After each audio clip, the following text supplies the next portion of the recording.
আসসালামু আলাইকুম। মাস্টার্স ভর্তি নিয়ে লাস্ট আমরা একটা ভিডিও আপলোড করেছিলাম।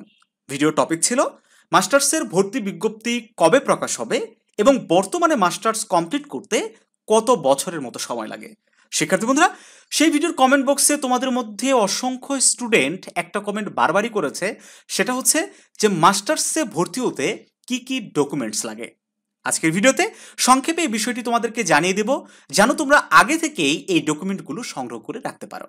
তো মনোযোগ ধরে রেখে ক্লাসের শেষ পর্যন্ত সাথেই থাকো। শিক্ষার্থী বন্ধুরা, মাস্টার্সে ভর্তির জন্য শুরুতেই যে পেপারসটি প্রয়োজন হবে সেটা হচ্ছে এসএসসি, এইচএসসি এবং অনার্স পাসের সার্টিফিকেট, মার্কশিট এর ফটোকপি। এই যে কিছুদিন আগে কলেজ কর্তৃপক্ষের কাছে কিন্তু প্রফেশনাল সার্টিফিকেটটা দিয়ে দেওয়া হয়েছে অনার্সে, এবং গতকাল এই ট্রান্সক্রিপ্ট অর্থাৎ মার্কশিটও ইস্যু করা হয়েছে, বিশ্ববিদ্যালয় কর্তৃপক্ষ প্রকাশ করে দিয়েছে। তো শুরুতেই এই ডকুমেন্টগুলো তোমার অবশ্যই লাগবে।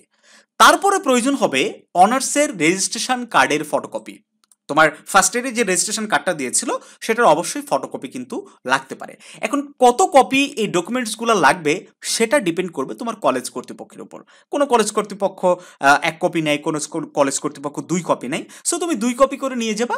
যদি 2 কপি প্রয়োজন হয় তো দিয়ে দিলে, না হলে 1 কপি তোমার কাছে রয়ে যাবে। ঠিক আছে। তারপরে প্রয়োজন হবে সদ্য তোলা পাসপোর্ট ও স্ট্যাম্প সাইজ ছবি। আমরা এই ভর্তির ক্ষেত্রে ছবি দেওয়ার ব্যাপারে অনেক সময় ভুল করে থাকি।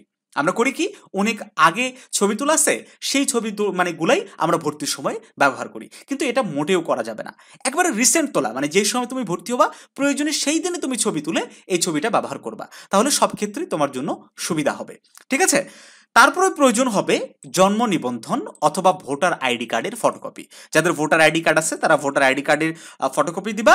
আর যাদের জন্ম নিবন্ধন, হ্যাঁ জন্ম নিবন্ধনের ক্ষেত্রে একটা ব্যাপার আছে, ওই যে ম্যানুয়ালি আগে যে জন্ম নিবন্ধনগুলো তৈরি করা ছিল ওটা হবে না, ডিজিটাল যে জন্ম নিবন্ধন বাংলা এবং ইংরেজি ওইটা প্রয়োজন হবে। ঠিক আছে।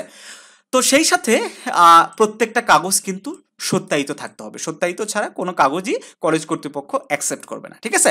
মোটামুটি এই কয়েকটা ডকুমেন্টস হলেই তোমার মাস্টার্সে ভর্তির জন্য হয়ে যাবে।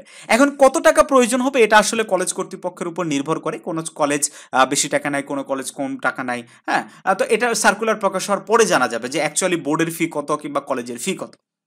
তো যাই হোক শিক্ষার্থী বন্ধুরা, মাস্টার্সে ভর্তি সংক্রান্ত যে কোনো আপডেট পাওয়া মাত্রই আমরা আমাদের চ্যানেলের মাধ্যমে সেটা তোমাদেরকে জানিয়ে দেবো। সেগুলো পাওয়ার জন্য অবশ্যই আমাদের চ্যানেলটি সাবস্ক্রাইব করে সাথেই থাকতে হবে। তো ভালো থাকো সবাই, দেখা হবে নতুন কোনো ভিডিওতে।